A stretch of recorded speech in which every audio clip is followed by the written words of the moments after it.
Happy Sunday guys! So mag-update lamang ako ngayong araw.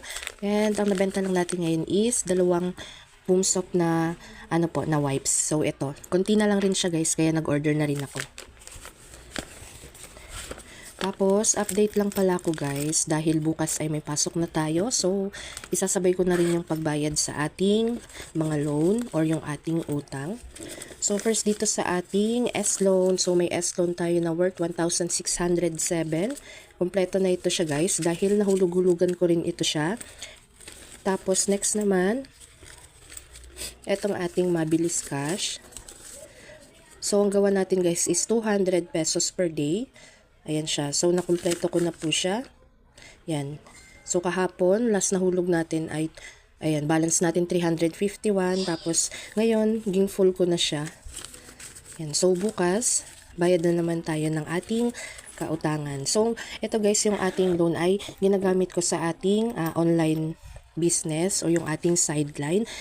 So, andyan guys yung ating work. Ayan, so i-share ko sa inyo yung mga sidelines natin or income para makabayad po ng ating utang or yung ating mga bills. So una na dyan yung ating work na hindi kasya yung ating sahod, kaya marami tayong sideline. Next na dyan guys yung pag-affiliate natin sa Shopee. So nag-upload tayo ng mga videos sa Shopee and kapag may customer na umorder, may commission ka doon na pwedeng makatulong sa iyong mga gastusin. Next naman guys, pangatlo yung ating buy and sell. So bumibili ako ng products sa online and binibenta ko rin siya dito sa amin. Yan yung ating buy and sell. Next naman guys, itong ating layaway plan. Ayan po. So malaki rin yung kinikita natin dyan guys.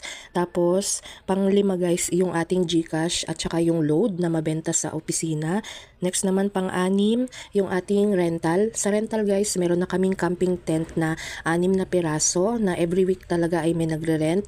Yung hindi pa bumabalik yung return of investment is yung aming table na pinaparentahan din. 2 piraso yung nabili ko, so wala pa siya. Pati yung ating tent na parang pang boot, yun, wala pa rin nagre-rent nun siya guys. So may rental din tayo.